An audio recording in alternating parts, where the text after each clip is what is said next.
दफा 370 मामले की सुनवाई सुप्रीम कोर्ट में चल रही है और सुबह मैंने आपको एक अपडेट दिया जिसमें मैंने आपको कहा कि सुप्रीम कोर्ट ने ये सवाल मरकज से पूछा है कि आप ये बताइए कि कब तक आप जम्मू कश्मीर में जमहूरियत को बहाल करने जा रहे हैं और कब तक आप जम्मू कश्मीर को दोबारा से एक रियासत बनाने जा रहे हैं। लेकिन उसके बाद भी हियरिंग चलती रही और 4-4:15 बजे के करीब करीब जब हियरिंग मुकम्मल हुई, अब जाहिर सी बात है दोबारा से कल हियरिंग होनी है, और जब हियरिंग मुकम्मल हुई तो आखिर में जब हियरिंग खत्म हो रही थी तो उस वक्त chief justice of India justice D Y Chandrachud ने यह सवाल पूछा कि 5 अगस्त 2019 को जो किया गया, क्या यह वाकई एक लॉजिकल स्टेप था जम्मू कश्मीर को मुल्क के साथ मुकम्मल तौर पर इंटीग्रेट करने के लिए, मुकम्मल तौर पर जम्मू कश्मीर को मुल्क में जम करने के लिए, क्या यह लॉजिकल स्टेप था? चीफ जस्टिस ऑफ इंडिया ने यह बात भी कही कि एब्सोल्यूट ऑटोनॉमी, मुकम्मल तौर पर आपके पास खुद मुख्तारी है, जो 26 जनवरी 1950 को थी और उसके बाद जो सूरत हाल 5 अगस्त 2019 को थी, इस पूरे वक्त के दौरान जिस तरह की खुद मुख्तारी और जिस तरह की आजादी जम्मू कश्मीर 26 जनवरी 1950 को एंजॉय कर रहा था, वो खुद मुख्तारी वक्त के साथ आहिस्ता आहिस्ता खत्म हुई और 5 अगस्त 2019 तक जम्मू कश्मीर मुल्क में इतना जम हो चुका था कि लगभग तमाम चीजें मुकम्मल हो चुकी थी, यानी कोई चीज बाकी नहीं रही थी। ये बहुत इंपॉर्टेंट बात चीफ जस्टिस ऑफ इंडिया ने कही। तो उन्होंने कहा अगर उस तरीके से देखा जाए तो ये मुकम्मल माइग्रेशन, यानी ये मुकम्मल माइग्रेशन नहीं थी एब्सोल्यूट ऑटोनॉमी से एब्सोल्यूट इंटीग्रेशन में। It is obvious that a substantial degree of integration had already taken place between 1950 and 2019।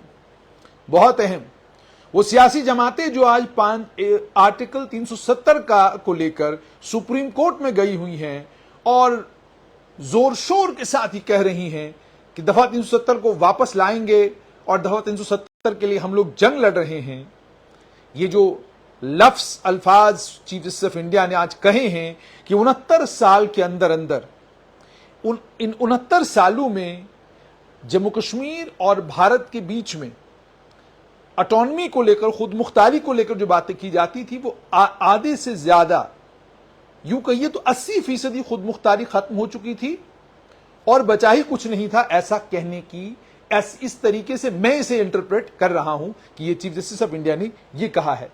यानी मुकम्मल तौर पर वो जो इंटीग्रेशन की बात की जा रही है, 69 साल में वो सारा कुछ हो चुका था। उसके बाद उन्होंने सॉलिसिटर जनरल ने यह कहा कि बहुत इंपॉर्टेंट बात उन्होंने भी कही, उन्होंने कहा कि जब कॉन्स्टिट्यूएंट असेंबली डिसॉल्व की जा रही थी, मान लीजिए उस वक्त जो मेंबर थे कॉन्स्टिट्यूएंट असेंबली के, वो ये कहते कि जो जम्मू का संविधान है, जम्मू कश्मीर के संविधान के साथ वो मोनार्की है और आर्टिकल 370 इसे हम हटा देते हैं, तो क्या राष्ट्रपति उनके कहे पर अमल करते? इसीलिए जो डिबेट्स हुई उनमें बार बार इस बात पर जोर दिया गया कि आर्टिकल 370 जो है वो टेम्परेरी है। उसके बाद कुछ और इंपॉर्टेंट चीजें जो आज की हियरिंग में हुई हैं वो आपके साथ साझा करेंगे, वो आपको बताएंगे कि क्या कुछ आज हियरिंग में हुआ। आज जब सुबह हियरिंग शुरू हुई, सबसे पहले तो यही मामला आया हियरिंग में कि जनाब ये बताइए जम्मू कश्मीर में आप चुनाव कब कराने जा रहे हैं, और उसके लिए उन्होंने कहा कि थर्सडे के दिन वो बताएंगे कि उसमें क्या रोड मैप तैयार किया है सरकार ने। उस रोड मैप का भी पता चलेगा और उससे ये भी समझ में आएगा कि जम्मू कश्मीर में कब तक चुनाव होंगे और जम्मू कश्मीर को दोबारा से रियासत बनाने की जो कवायद है वो कब शुरू होगी, या शुरू अगर हो चुकी है कवायद तो उस कवायद को लेकर अभी तक सरकार ने क्या कुछ किया है। इन तमाम चीजों के बारे में आपको पता। तो मैं आपको ये बता रहा था कि आज क्या कुछ कार्रवाई हुई, बहुत इंपॉर्टेंट चीजें आज भी जो हैं वो डिस्कस हुई हैं और इन इंपॉर्टेंट चीजों में सॉलिसिटर जनरल ऑफ इंडिया ने कहा कि जो बहुत इंपॉर्टेंट है कि आर्टिकल 370 का असर यह था कि जम्मू कश्मीर और लद्दाख के जो रहने वाले लोग थे उन्हें भारतीय शहरियों के बराबर ट्रीट नहीं किया जाता था। और उसके बाद उन्होंने यह भी कहा कि जिन लोगों ने संविधान बनाया, अनुच्छेद 370 रखा, उन लोगों की ही मर्जी नहीं थी कि इसे परमानेंट किया जाए, इसीलिए उन्होंने संविधान में इसको टेम्परेरी कहा।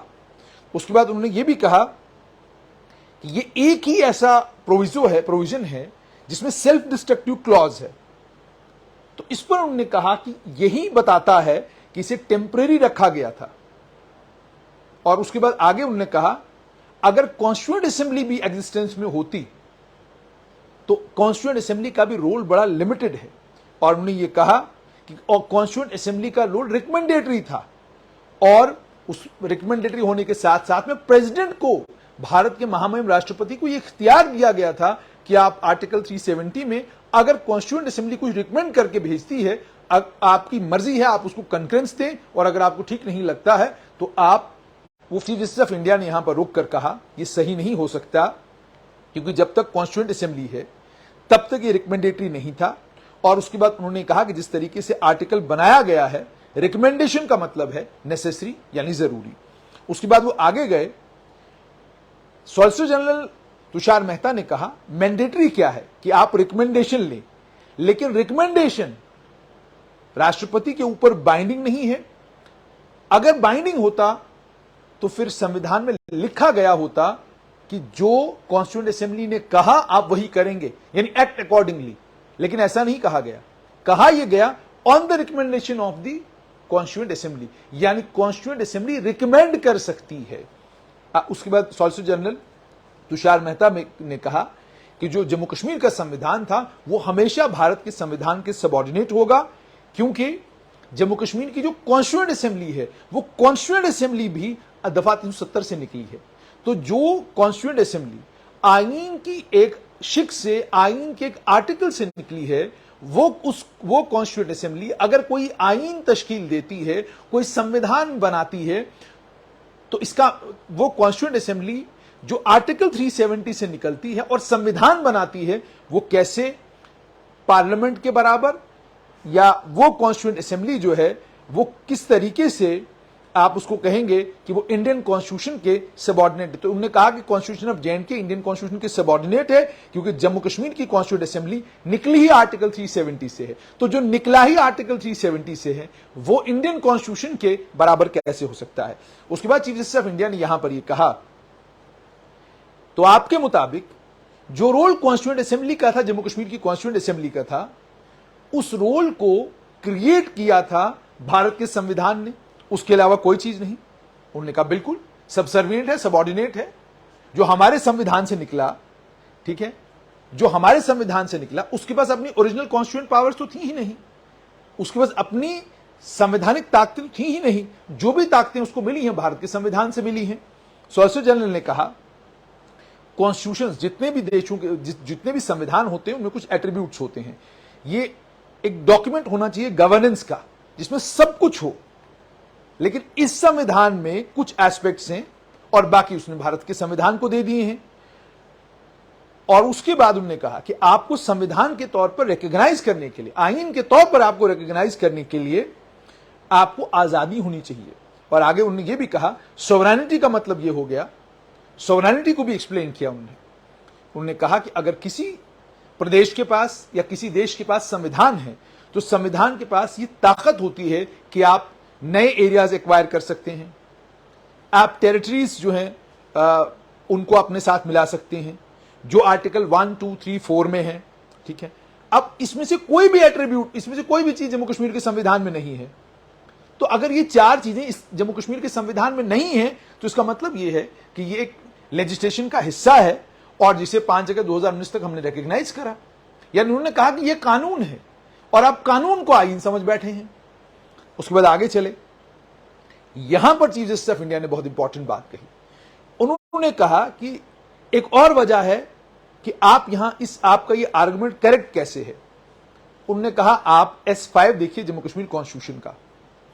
S5 जम्मू कश्मीर के कॉन्स्टिट्यूशन का कहता है कि एग्जीक्यूटिव यानी जो एडमिनिस्ट्रेटिव पावर्स होती हैं और लेजिस्लेटिव पावर्स स्टेट की extend to all the matters यानी एग्जीक्यूटिव पावर्स और लेजिस्लेटिव पावर्स उन तमाम मामलों पर लागू होंगी बजाय उनके जिन मामलों में इख्तियार पार्लियामेंट के पास है कानून बनाने का।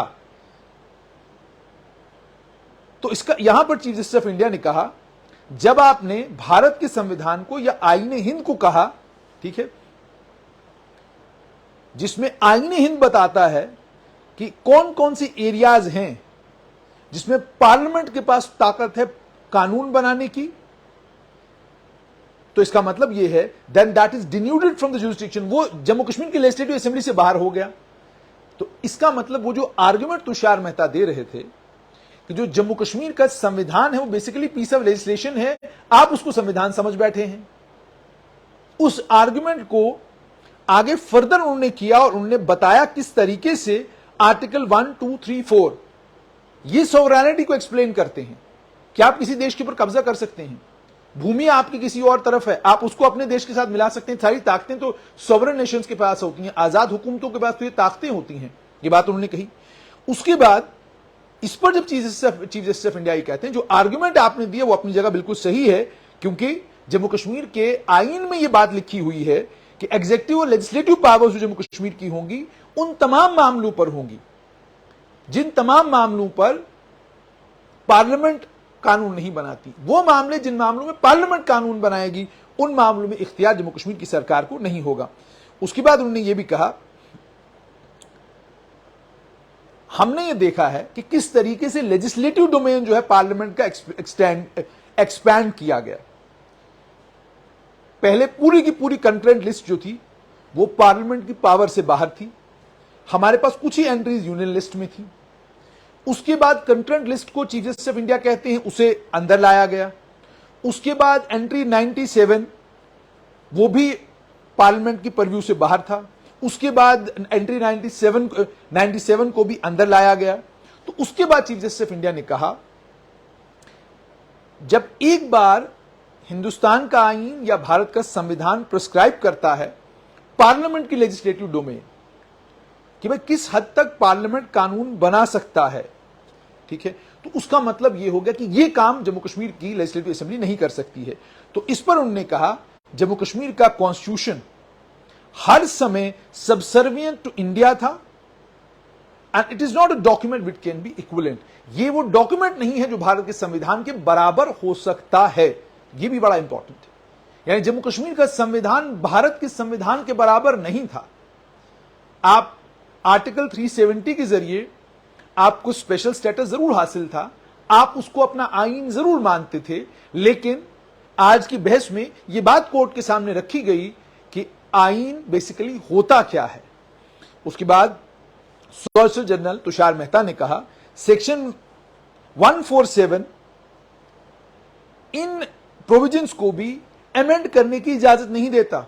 सेक्शन 3 अमेंड नहीं किया जा सकता, सेक्शन 5 अमेंड नहीं किया जा सकता।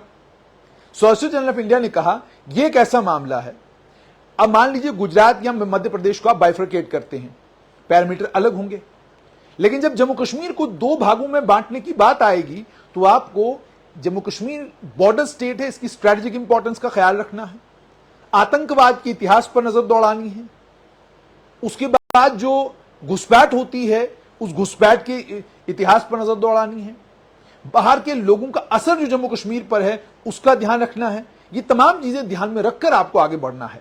हम 4 देशों के साथ बॉर्डर शेयर करते हैं, चारों देश दोस्त हों ऐसा मुमकिन नहीं है।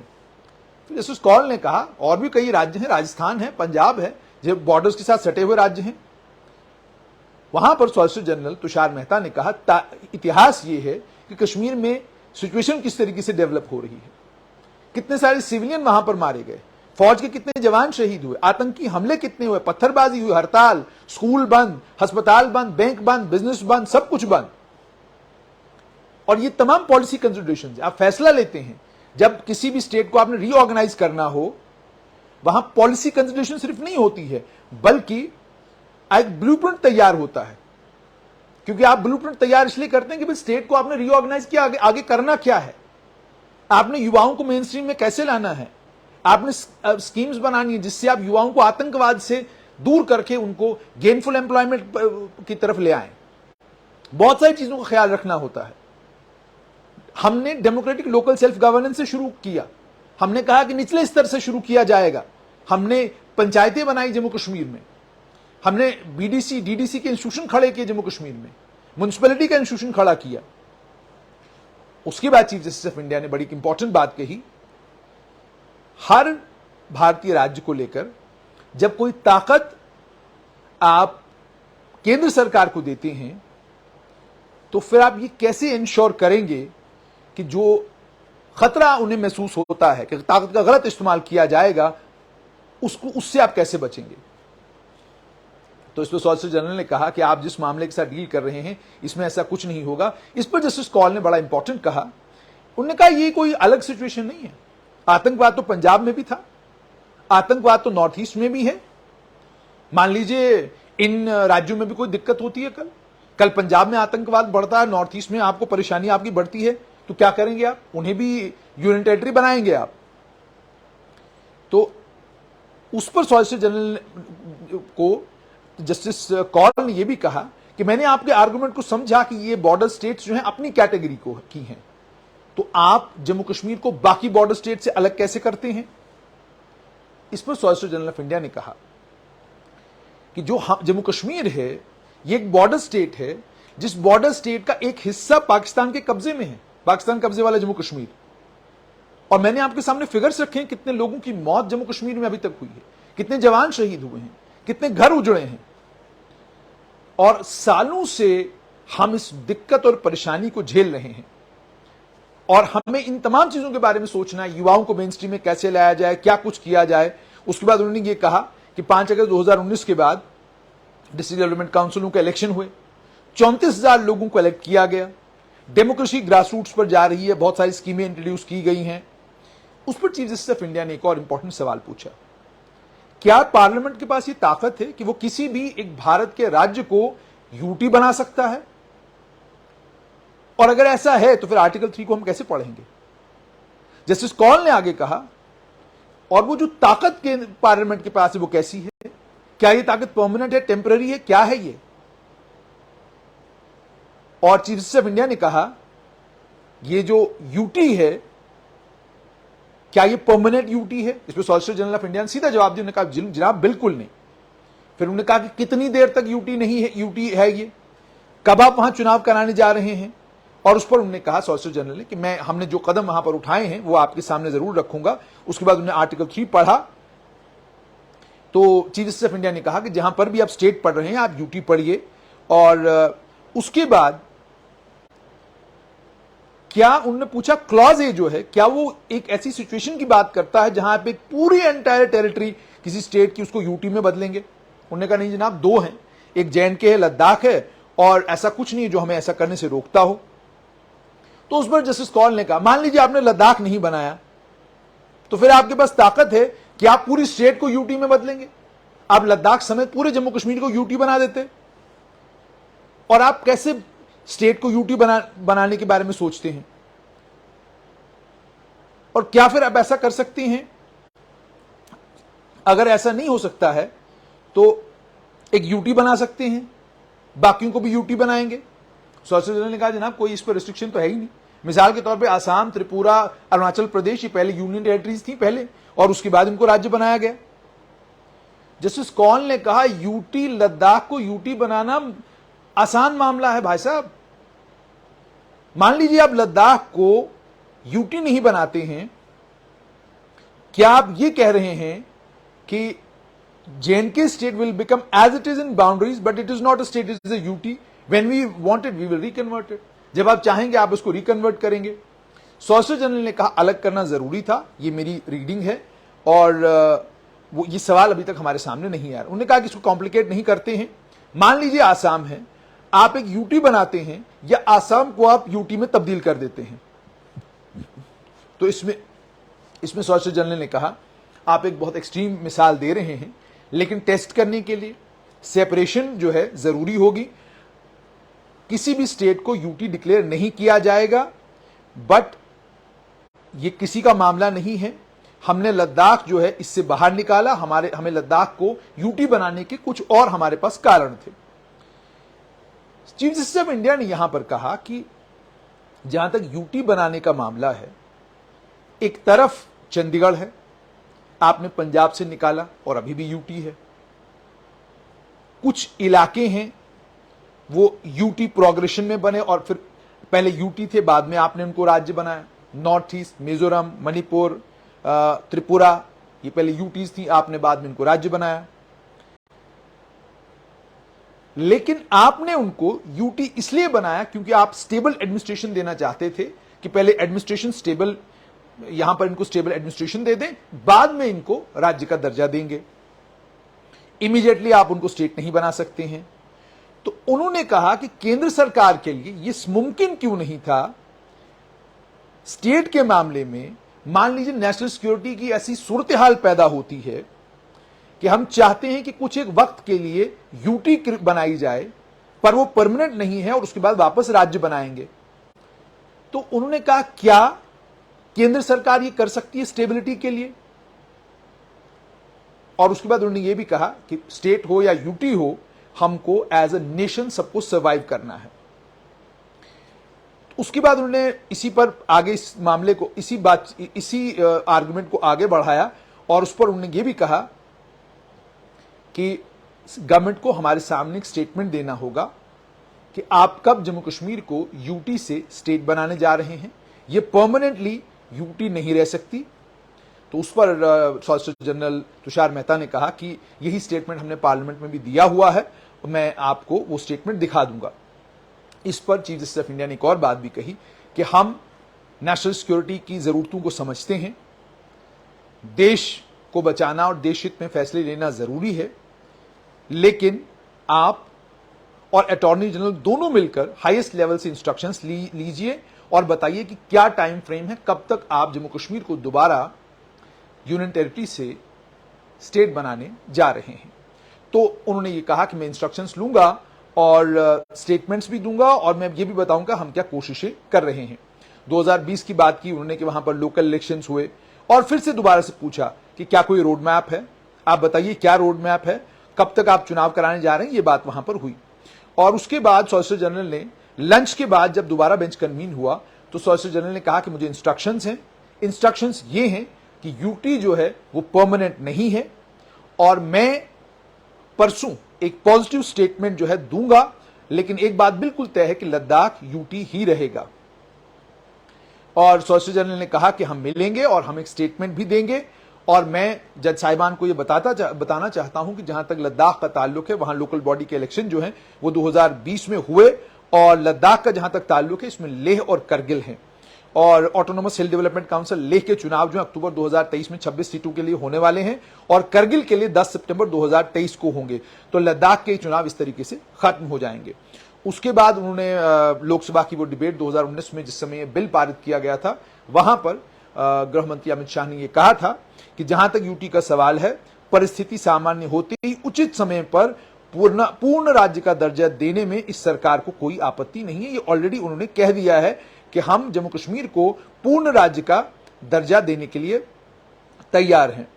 तो उसके बाद उन्होंने सॉलिसिटर जनरल ने यह भी कहा कि जहां तक जम्मू कश्मीर का ताल्लुक है, जम्मू कश्मीर के को लेकर उन्होंने ये कहा कि जम्मू कश्मीर की सूरत हाल 5 अगस्त 2019 से पहले ये थी कि पहले सिर्फ परमानेंट रेजिडेंट ही जम्मू कश्मीर में सेक्शन 16 के तहत चुनाव लड़ सकते थे, लेकिन अब भारत का हर नागरिक जम्मू कश्मीर में चुनाव लड़ सकता है, क्वालिफाइड है चुनाव लड़ने के लिए। उसके बाद सॉलिसिटर जनरल ने जब अपने आर्गुमेंट्स खत्म किए उसके बाद अटॉर्नी जनरल खड़े हुए, उन्होंने कहा कि 61 साल पहले एक व्यक्ति था जिसका नाम था पूरनलाल लखनपाल। बड़ा इंटरेस्टिंग केस है पूरनलाल लखनपाल का, कभी मौका मिले तो आप जरूर गूगल पर सर्च कीजिएगा पूरनलाल लखनपाल, आप जरूर पढ़िएगा और देखिएगा कितना इंटरेस्टिंग केस है। वो जम्मू कश्मीर से चुनाव लड़ना चाहते थे। उन्होंने कहा कि आज उनका सपना साकार हो गया है, हम अब जम्मू कश्मीर से भी चुनाव लड़ सकते हैं। और अटॉर्नी जनरल ने यह भी कहा कि जब आप कॉन्स्टिट्यूशनल इंटीग्रेशन यानी संवैधानिक इंटीग्रेशन की जब हम बात करते हैं जो बाकी पूरे देश में हुए हैं और उसको जब आप कंपेयर जम्मू कश्मीर के साथ करते हैं तो आपको पता चलता है कोई फंडामेंटल डिफरेंस नहीं है, कोई फर्क नहीं है। जैसे बाकी राज्य या जैसे बाकी छोटी छोटी जो रजवाड़े थे वो भारत का हिस्सा बने, वैसे ही जम्मू कश्मीर भी भारत का हिस्सा बना है, कोई अलग तरीका या कोई स्पेशल तरीके से जम्मू कश्मीर भारत का हिस्सा बना हो, ऐसा नहीं हुआ है। उन्होंने कहा कि जो पॉलिटिकल कंपल्शंस थी उस वक्त की, जो राजनीतिक कंपल्शंस थी जो उस वक्त हुआ, उसकी वजह से थोड़ी सी डिविएशन आई। आर्टिकल 370 कुछ भी नहीं है, लेकिन प्रिंसिपल्स एंड प्रोसीजर्स इंटरप्रिटेशन के लिए जो होते हैं उनकी फॉर्मलाइजेशन है। तो उन्होंने उसके बाद ये भी कहा, अटॉर्नी जनरल ने बड़ी इंपॉर्टेंट बात कही, आर्टिकल 370 जो है ताकत देता है प्रेसिडेंट को, it's not in the nature of executive power of the president. The executive had is conferred a legislative power, a very extensive vast power. ये बड़ा इंपॉर्टेंट उन्होंने कहा कि आर्टिकल 370 ताकते देता है राष्ट्रपति को, वो एग्जीक्यूटिव पावर नहीं है प्रेसिडेंट की। Executive head is conferred, executive head के पास लेजिस्लेटिव पावर भी है, और ये बहुत एक्सटेंसिव और बहुत बड़ी ताकत है। और उसके बाद उन्होंने ये कहा, कॉन्स्टिट्यूएंट असेंबली जो है वो डिसॉल्व हो चुकी है, ये इस समय है नहीं, और दोबारा कभी कॉन्स्टिट्यूएंट असेंबली बन भी नहीं सकती है। तो अगर कॉन्स्टिट्यूएंट असेंबली दोबारा नहीं बन सकती, तो इसका क्या मतलब है कि प्रेसिडेंट के पास इख्तियार नहीं है, प्रेसिडेंट के पास ताकत नहीं है आर्टिकल 373 के तहत। और आर्टिकल 370 के तहत क्या प्रेसिडेंट की ताकतें खत्म हो गई? प्रेसिडेंट को किसी असिस्टेंस की जरूरत नहीं किसी अथॉरिटी से। और उसके बाद यहां पर चीफ जस्टिस ऑफ इंडिया ने पूछा कि क्या जो रिकमेंडेशन है उसमें पॉजिटिव रिकमेंडेशन है? उन्होंने कहा रिकमेंडेशन नहीं है, एडवाइस है। उस पर आगे चीफ जस्टिस ऑफ इंडिया ने कहा कि मान लीजिए लेजिस्लेटिव असेंबली है और लेजिस्लेटिव असेंबली रिकमेंड करती प्रेसिडेंट को कि आप एब्रोगेट मत कीजिए 370, तो क्या प्रेसिडेंट कॉन्स्टिट्यूएंट असेंबली की बात नहीं मानते, ओवरराइड कर सकते थे? उस पर जवाब उन्होंने दिया अटॉर्नी जनरल ने, ये रिकमेंडेशन की पावर असेंबली के पास नहीं है, इसे सिर्फ रिकमेंड करना है कि आप 370 को इनऑपरेटिव कर दीजिए। ठीक है, तो इस पर चीफ जस्टिस ऑफ इंडिया ने कहा कि रिकमेंडेशन ओपिनियन नहीं होता। जब कॉन्स्टिट्यूशन रिकमेंडेशन की टर्म का इस्तेमाल करता है तो उसका मतलब हो गया एक पॉजिटिव डिसीजन। और आर्टिकल 370 अलग अलग तरह के फेजेस का इस्तेमाल करता है, कहीं कंसल्टेशन कह रहा है, कहीं कंकरेंस कह रहा है, कहीं डिसीजन कह रहा है, कहीं रिकमेंडेशन कह रहा है। इस पर अटॉर्नी जनरल ने कहा कोई भी रिकमेंडेशन प्रेसिडेंट के ऊपर बाइंडिंग नहीं है, इसीलिए यह रिकमेंडेशन है, यह कंकरेंस नहीं है। और इस पर चीफ जस्टिस ऑफ इंडिया ने यह कहा कि रिकमेंडेशन का जहां तक ताल्लुक है, कंडीशन है या ये एडवाइस है, इन दोनों चीजों को लेकर चीफ जस्टिस ऑफ इंडिया ने बात की। और उसके बाद उन्होंने ये कहा कॉन्स्टिट्यूशन में रिकमेंडेशन इस्तेमाल हुई, उसकी मैं एग्जांपलें दूंगा। आर्टिकल 109, 117, 109 में मनी बिल है। मनी बिल को राज्यसभा में इंट्रोड्यूस नहीं किया जाता, हमेशा लोकसभा में इंट्रोड्यूस किया जाता है। लोकसभा में जब बिल पास होता है उसके बाद राज्यसभा में रिकमेंडेशन के लिए भेजा जाता है। ये रिकमेंडेशन लोकसभा पर बाइंडिंग नहीं होती, लोकसभा एक्सेप्ट करे या एक्सेप्ट ना करे या रिजेक्ट कर दे। फिर उन्होंने कहा कि आर्टिकल 1092 राज्यसभा की जो रिकमेंडेशन है लोकसभा पर बाइंडिंग नहीं है। फिर कहा आर्टिकल 117 मनी बिल को आप इंट्रोड्यूस नहीं कर सकते बिना प्रेसिडेंट की रिकमेंडेशन के। फिर आर्टिकल 117 यहां पर भी रिकमेंडेशन का वर्ड यूज किया गया है, यहां रिकमेंडेशन मैंडेटरी है। इन्होंने यह कहने की कोशिश की जो रिकमेंडेशन का वर्ड इस्तेमाल किया गया है उसका मतलब वो मैंडेटरी है। तो यहां उन्होंने कहा कि आप मनी बिल प्रेसिडेंट की रिकमेंडेशन के बगैर मूव नहीं कर सकते। 370 में चीफ जस्टिस ऑफ इंडिया ने कहा रिकमेंडेशन एक कंडीशन प्रेसिडेंट है और condition in terms of time, और recommendation has to be before the abrogation by president. Recommendation जरूरी है प्रेसिडेंट के प्रेसिडेंट इससे पहले 370 को एब्रोगेट करे, उससे पहले रिकमेंडेशन जरूरी है। तो यह कहना कि रिकमेंडेशन सिर्फ एक ओपिनियन है, बाइंडिंग नहीं है, यह सही नहीं है। इस पर अटॉर्नी जनरल ने कहा उसके बावजूद यह रिकमेंडेशन ही है और रिकमेंडेशन के रोल में यह कोई फर्क नहीं, इससे कोई फर्क नहीं पैदा होता। अटॉर्नी जनरल ने कहा कि कोई भी बॉडी कॉन्स्टिट्यूएंट असेंबली जो जम्मू कश्मीर की है, can a body like the constituent assembly of J&K have a final से ऑन आर्टिकल 370? क्या जम्मू कश्मीर की जो कॉन्स्टिट्यूएंट असेंबली बॉडी है, क्या आर्टिकल 370 पर फाइनल से उसका होना चाहिए। ये कॉन्स्टिट्यूएंट बॉडी नहीं पार्लियामेंट की, इसमें तमाम एट्रीब्यूट्स और पावर्स वो नहीं है। इसमें सॉलिसिटर जनरल ने आगे ये भी कहा,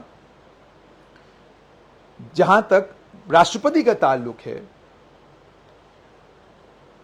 यह कहना कि संविधान के बाहर एक बॉडी है उससे वो बाउंड है, ये सही नहीं होगा संविधान की इंटरप्रिटेशन के लिए। और जहां तक जम्मू कश्मीर के संविधान का ताल्लुक है, वो हमारे संविधान से बिल्कुल परे, हमारे संविधान से बाहर है। यानी उन्होंने ये कहा कि राष्ट्रपति को जम्मू कश्मीर की कॉन्स्टिट्यूएंट असेंबली की रिकमेंडेशन के बाद आर्टिकल 370 को लेकर पर फैसला करना था। तो इसको लेकर उन्होंने ये कहा कि ऐसा कैसे हो सकता है, महामहिम जो हमारे राष्ट्रपति हैं, क्या राष्ट्रपति जो है किसी ऐसी चीज से बाउंड हो सकता है जो हमारे संविधान के बाहर है। और उसके बाद उन्होंने ये कहा कि 370 को लेकर कि कॉन्स्टिट्यूशनल इंटेग्रिटी एक ही मंत्रा है जिस वक्त आर्टिकल 370 फ्रेम किया गया था, बाकी तमाम चीजें इसके इर्द गिर्द घूमती हैं। इस पर उसके बाद चीफ जस्टिस ऑफ इंडिया ने कहा, आप बिल्कुल सही कह रहे हैं, ये कॉन्स्टिट्यूशनल इंटीग्रेशन की मदद के लिए नहीं था, ग्रेजुअल इंटीग्रेशन हुई है, लेकिन दो तरीके हैं इसको देखने के। अगर प्रोविजो टू 373 अप्लाई नहीं होता तो क्या इसका मतलब है जो सब्सटेंशियल पावर्स अंडर आर्टिकल 370 है वो खत्म हो जाती हैं? ये बात उन्होंने कही। उसके बाद उस पर उन्होंने कहा कि इस जवाब ना है। तो उसके बाद उन्होंने आर्टिकल 367 की बात की, 370 की बात की, और उसके बाद उन्होंने ये कहा कि उसके बाद बात जो है इसी पर हुई जो कॉन्स्टिट्यूशन इंटीग्रेशन, और उसके बाद बेंच ने इसी बात पर जाकर खत्म किया कि 69 साल में जम्मू कश्मीर के आईन में इतने तरमीमें और इतने बदलाव कर दिए गए थे कि बचा खुचा था आर्टिकल 35A। उस आर्टिकल 35A को लेकर कल चीफ जस्टिस ऑफ इंडिया ने कहा कि जब हम फंडामेंटल राइट्स की बात करते हैं, जो हुकूक पूरे हिंदुस्तान के हर नागरिक के पास है, वो फंडामेंटल राइट्स के साथ छेड़छाड़ करता था आर्टिकल 35A।